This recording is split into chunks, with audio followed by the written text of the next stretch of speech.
Hi mga ka-UVG, ako ulit. So, kamusta kayo dyan? Pasensya na medyo late. Pero at least present na ulit. So, tingnan natin kung ano ang ganap last week of December. Maaring naganap na, magaganap pa lang or kasalukuyang nagaganap, Virgo. So, this is an energy update, okay? Let's see. Sa mga hindi po makaka-resonate today, better lang next time. Okay. Sa mga makaka-resonate po, thank you po in advance. So, let's see. Maraming salamat po pala sa lahat ng mga nag-subscribe, yung subscriber, returning subscriber. Thank you so much po sa suporta. Highly appreciated po. Sa mga nag-comment, share, thank you po so much. So, let's see. Sa mga hindi po makaka-resonate, no, better luck next time po. Baka po energy na masagap ko. Okay, so let's see. Sa mga makaka-resonate, thank you po in advance. Stay connected po tayo. So, let's see.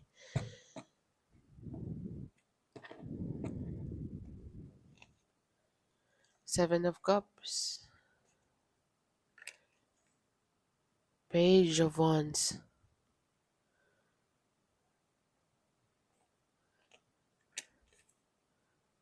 The Chariot upright. The Hangman. May nag-iintay ng communication dito. December. Last week of December, may naghihintay, may confused with the Page of Swords.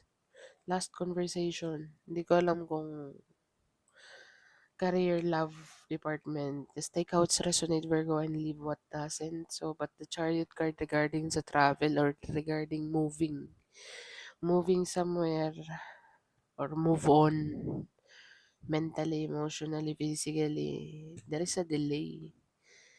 Merong delay dito when it comes to moving somewhere or moving on, moving in, travel. May confuse sa last conversation. Tell me more. The Magician. The Strength Guard. Ang na-feel ko sa Magician ay manipulation ba? Temperance in the reverse.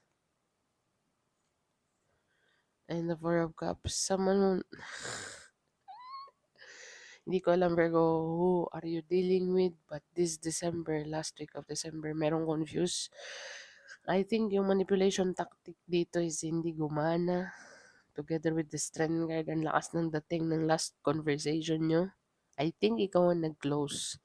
Ikaw ang clarify the strength. By the way, the Death card, sabi pa eh.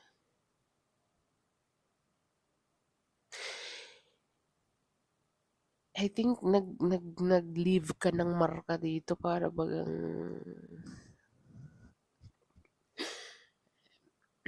yung manipulation tactic ng person na to, I think talagang clean cut eh.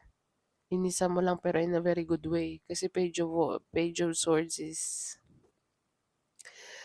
kind of online for me, student spying kind of thing. Meron kayong last conversation dito na napaka-wise.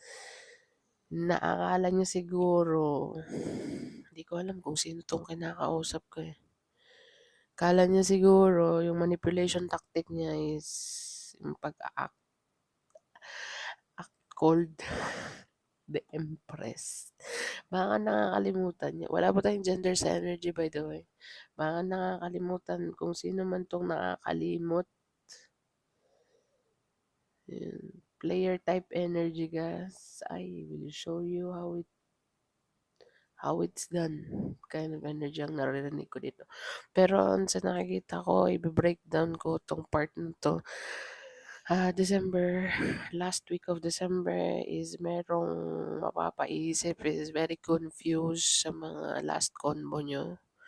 Akala niya yung manipulation tactic niya is nag-workout and then all of a sudden, kinat mo ng death card, talagang feeling empty, feeling wala nang babalikan or talagang shutdown. okey. And nare-realize ng person na 'to at the end of the day, oh my God, talaga bagang mali yata yung pinasok ko, mali yata yung kausap. Parang sa una kasi kung sa Seven of Cups at saka the Magician card binibigyan ka nito ng, mixed signal or mix, energetically. Basta mixed signal or breadcrumb na sinasabi. Pero hindi niya alam you're the freaking empress here.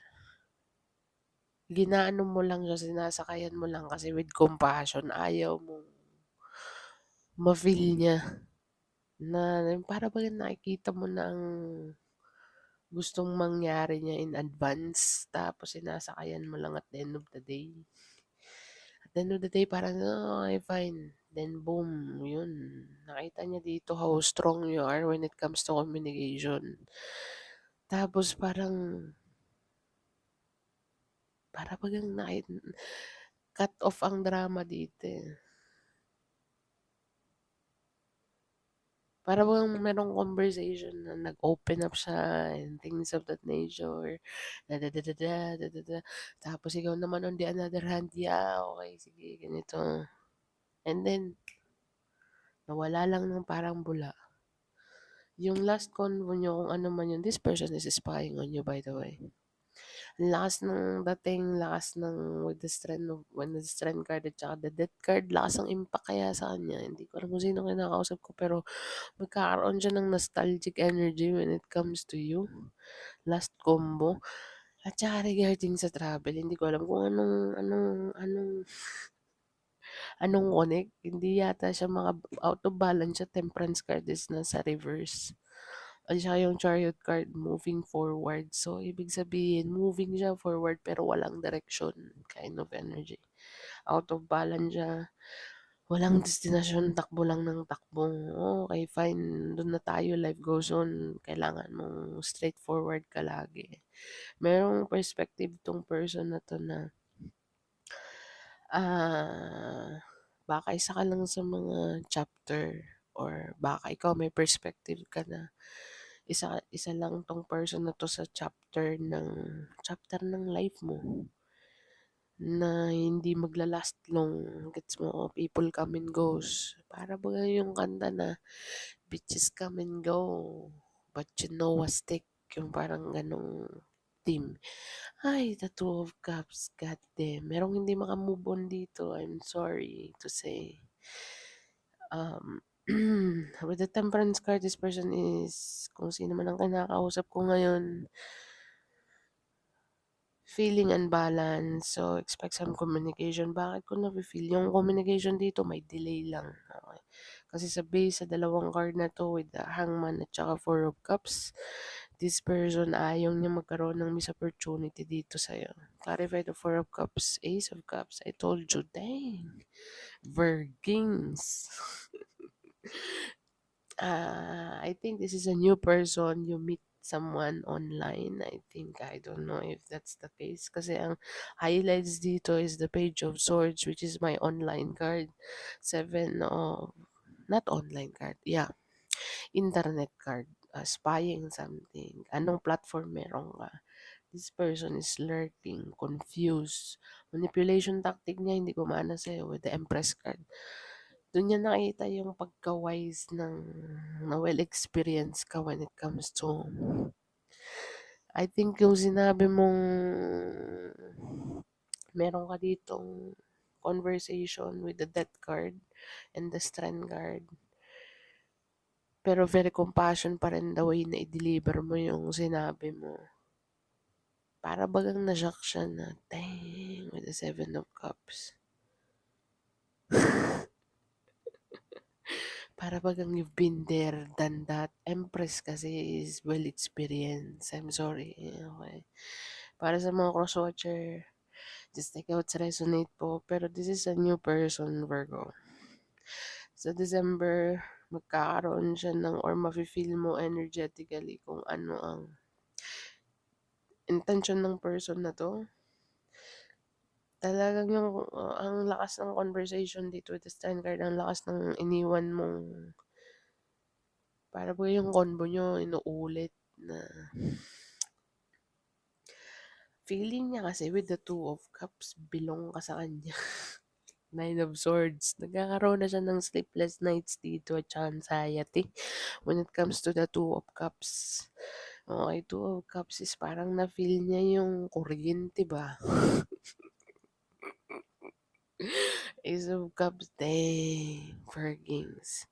Ayaw niya magkaroon, so, kahit na hindi pa lumalabas ang communication card dito, lalo na nandito ang spying card, I just want you to know, mag-reach out ang person na to kasi nagkakaroon na siya ng sleepless night, nag-overthink siya sa Two of Cups. Hindi ko ang Two of Cups can represent past lives also. Baka na-feel niya yung connection is there. Even though na hindi pa kayo Ayan. Let me see. Four of Pentacles. Ace of Cups to the Four of Pentacles. I think na ikaw is focused ka more on finances or in saving something here. But this another person or either way, may purpose yung pagsisave niya dito or invest on something. Magiging giver to. Clarify the Four of Pentacles, Three of Swords, and the King of Pentacles. Why not? Peanut. Willing tong mag-spend sa'yo even though nagbibigay ka ng cold shoulder. Even though may rejection card tayo with the Four of Cups at saka merong delay. Hindi ko alam kung anong binibigay mo. Baka ikaw ang nagbibigay ng mixed signal din dito. Acting cold, tapos hot and cold, tapos hot and cold. Parang hey.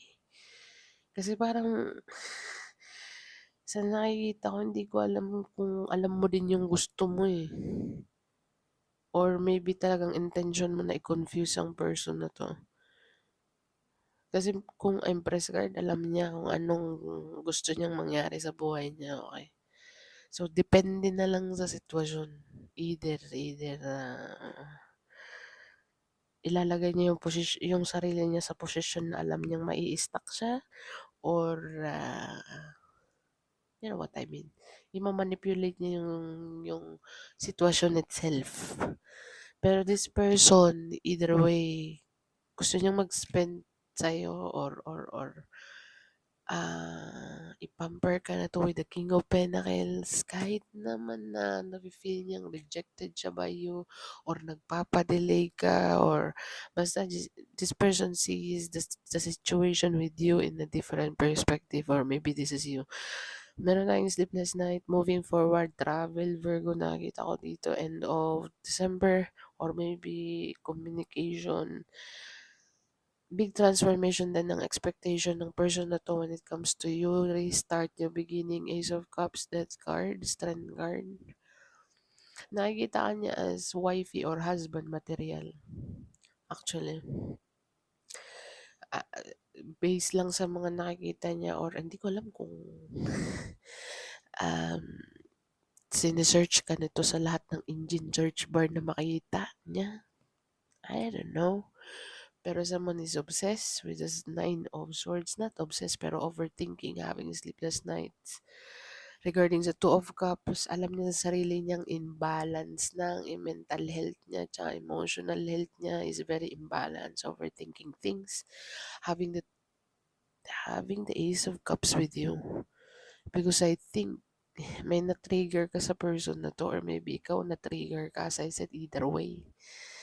Okay, with the Three of Swords, kahit na, kasi kahit na yung savings ko, let's just say, sabihin natin wala tong Three of Swords. So, okay, fine. Four of Pentacles, alam niya sa sarili niya may na-save siya. And still saving, investing on something together with the King of Pentacles. Pero with the Three of Swords is being there, aware siya or aware ang person na to or aware ka na merong masakit talaga sa bulsa.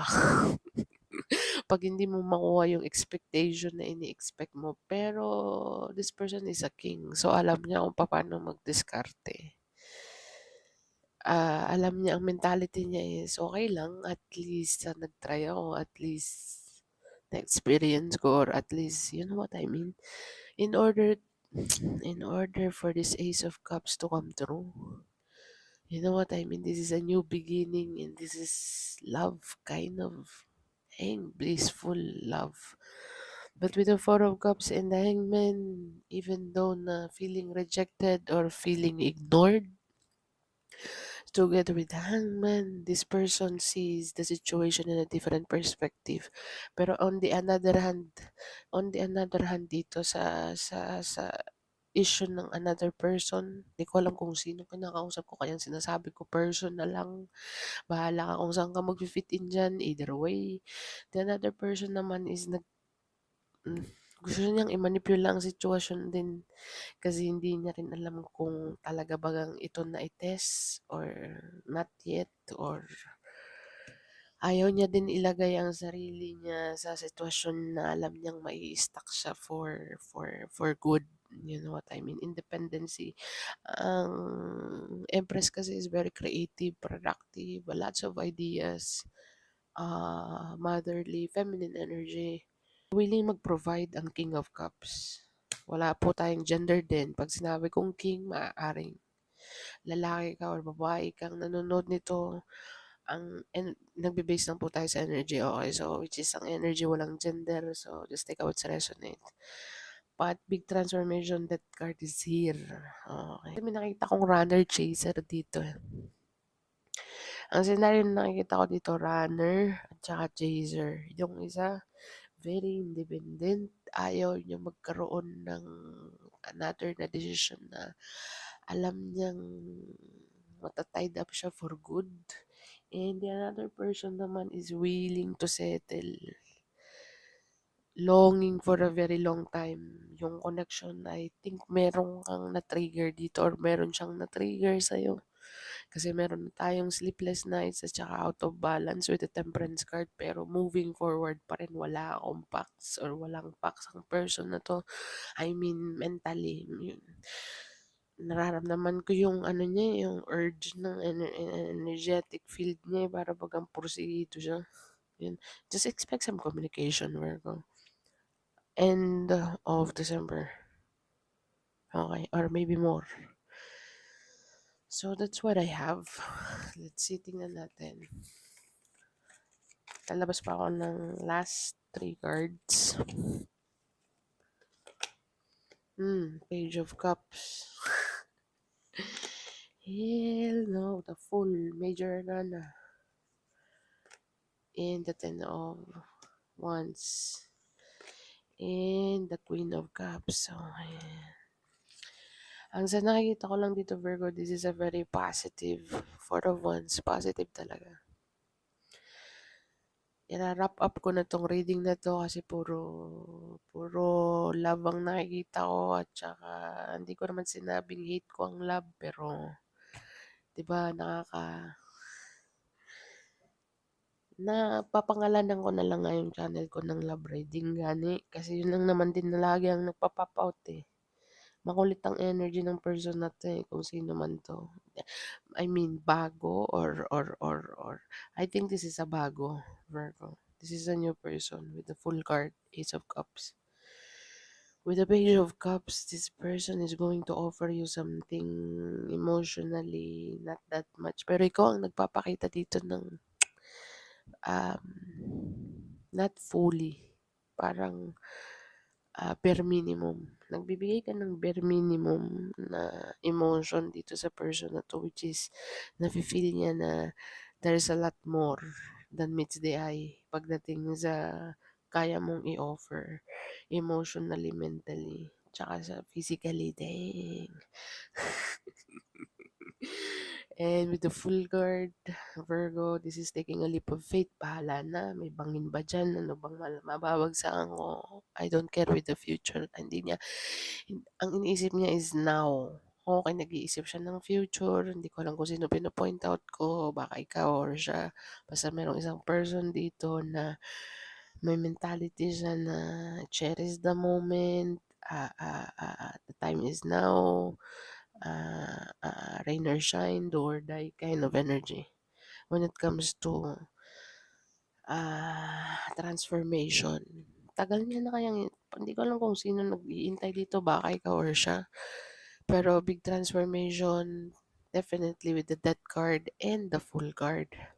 Strength card pa, ay talaga naman. Hindi ko alam kung anong this person is spying actually with the Page of Swords. I-google nyo na lang po kung anong use or anong ibig sabihin ng Page of Swords.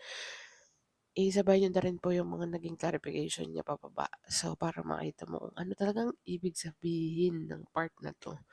This person, the more na marami siyang nalalaman or the more na marami siyang nadidiscover regarding sa person na gusto niya or regarding sa target niya, aba, talagang with the full guard, this is a major arcana 0. So, with the death card, kinumbinan pa. It responsibilities here, by the way. Hindi naman niya sinabing butterflies and unicorn and rainbow. Yan. Nandito pa rin ang 10 of Wands. So, nasa isip niya yun. It takes a lot of responsibilities. So, tinatanong niya rin ang sarili niya kung kaya niya ba to. Kaya niya ba to? With the Temperance card, I think sa sarili niya, auto-balance siya eh. Kailangan niyang mag-align muna or i-align niya ang spiritual path niya or dumaan siya ng dark night of the soul na sinasabi or relationship to another relationship na hindi nag-work out. So, lesson learned. Another relationship, lesson learned. I think kaya siguro hindi nag-work out or something.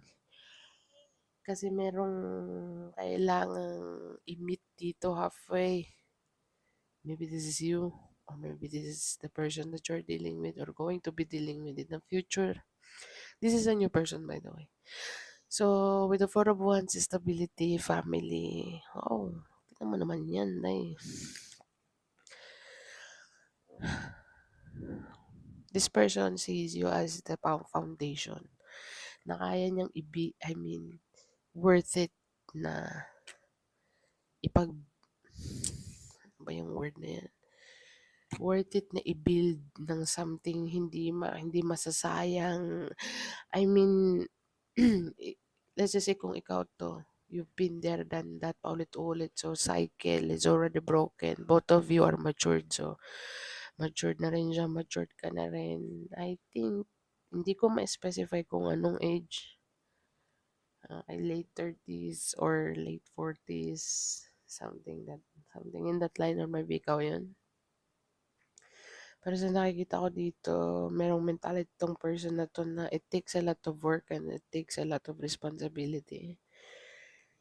Pero gagawin niya anyway because sa Two of Cups and the Ace of Cups is being here in the table. Pero I think nakikita ka niya as creator, multiplier, productive, idea, lots of idea. Pero confused siya sa mga galawan mo kasi you come out as a manipulator din or baka somewhere, somehow, tinamaan mo yung yung player side niya. Parang I think nalamangan mo siya. Hindi ko naman sinabing player ka, pero yung I think the way na mag-communicate ka is parang, dang, naisahan ba? Naisahan na kind of feeling. So, yun ang nakikita ko dito, Virgins. Travel din involved. At saka kailangang i-balanse or kailangan may magbalanse dito na kailangan malaman kung ito na ba talaga yung gusto ko or kailangan ko mag-cultivate or kailangan kong alamin muna more kind of energy. Okay, kasi with the Hangman, parang ayaw ng person na to na ilagay yung sarili niya sa posisyon niya. Alam niya na for good. It takes a lot of work. And the another person is willing do or die kahit na merong rejection, merong delay. Three of Swords is heartbroken. Okay lang. Okay. Kahit tamaan ng resources niya, that's fine. At least nag-try. Okay. Hindi man ikaw yung ideal na at the end of the pero nafe-feel. Merong feeling dito. Merong gut feeling na or divine na sinasabi with the Two of Cups. Two of Cups is a divine connection. Orchestrated by divine connection. Di ko alam kung ito na yung tadhana mo or something with the death card and the full card. I don't know. Hindi ko pwedeng masabing career to. Okay, so this is definitely a connection. Divine connection, Virgo. So, dalawang senaryo ang sa side ng isang person is kailangan niya maging straight or kailangan niyang i-align ang sarili niya kung anong gusto niyang mangyari. Either magsisettle for good or kailangan mo ng may gawin ka mission or kaya may mga delay. Ang lakas ng delay. And the another person naman is willing mag-sacrifice, willing. Nag-iintay lang dito. Merong isang person nagpapa-delay, nagpapa-confuse, nagbibigay ng mga kung ano-anong scenario, nag-overthink with the, hindi, I mean, nagpapa-overthink. Yung another person is nag-overthink din dahil sa energy na binibigay ng another person. But ang ending nito, end of the day, there's a lot of burden here, responsibility also. Maybe both of you, may mga kanya-kanyang, you know what I mean. And kailangan mai-align ng person na to kung ano talaga ang gusto niyang mangyari. Either, as I said, paulit-ulit. Sana naman ay nagets. Okay, with the Queen of Cups and the Four of Wands, this is definitely a good combination. Good partnership, understanding is there, loving, compassion. Walang drama akong nakikita dito. Okay. Pero kasi pag dinikit mo ang Empress at saka Magician card together with the Seven of Cups, so hello sometimes. Pero I think you are on the top of your game dito. Mag-ooperate ka pa rin out of emotion. Magaling kasi to eh. 7 layer na to. First row. Kumbaga, master niya na dito ang emotion eh. Alam niya kung anong ipupul niya na words when it comes to different situation na talagang mag-fit. Tapos mako-confuse ka talaga. Tapos, dang, pipilitan na lang. Hell no. This is what I'm looking for. Yun ang masasabi ko dito, Virgo. Lakas. Tingnan natin kung anong advice. Let's see. So, tingnan natin kung anong advice. Sa mga hindi pa makaka-resonate, no, better lang next time po. Sa mga makaka-resonate, thank you po in advance. Stay connected po tayo. So, let's see. What is the advice for my UVG Collective? A new start is coming, Day. I told you. A new romantic cycle begins and a new start is coming. So, makes sense. Okay. What else?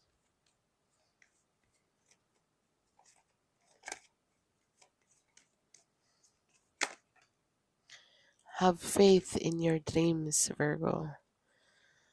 Tsaka maybe purple is significant, by the way. Puro purple, oh. Your commitment is being tested. Ano ba to? Nothing will come into the situation. Nothing will come into the situation kung magko-continue na magbigay ng unsure emotion. Yung baga mixed signal na sinasabi. Kasi merong confused dito as hell. Talagang having sleepless night, depression, like each and every day pag nababakante yung utak, kahit nga nasa trabaho para bagang ano bang gagawin ko? Tama ba ang ginagawa ko? Out of balance na nga. Parang lahat ng sobra masama, di ba? I think ang overthinking niya dito excess na sa limit ng capacity ng brain ng isang tao. Grabe naman yan, patulog, paggising, pagkain, pagligo, pagtrabaho. Ay, Diyos ko Lord. Moving forward kasi fast eh. Fast. Dami na ng senaryo na pumapasok sa isip. So, nothing will come into the situation kapag walang approach or walang communication na magte-take place. At saka yung another person, kailangan niyang i-align yung sarili niya either going to settle or no kaysa naman sa pag-antayin, 'di ba? Communication is the key. Ang nakikita ko, big factor dito. So, tingnan natin kung anong angel message number. Tingnan natin kung anong angel message number.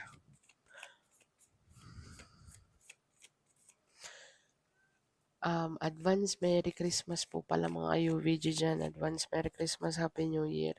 Happy Triggings, Happy Valentine's. Eish, Virgo, ang bilis ng taon. Ang bilis. Pero thanks God kasi mabilis. 8, 2, 827 Virgo, Google mo siya. Angel message number 8. 827, meron kang mensahe dyan na maaaring makaresonate sa sitwasyon mo. So, this is what I have for you, by the way, Virgo. Thank you for being here. Thank you for watching. See you on the next one, and bye for now.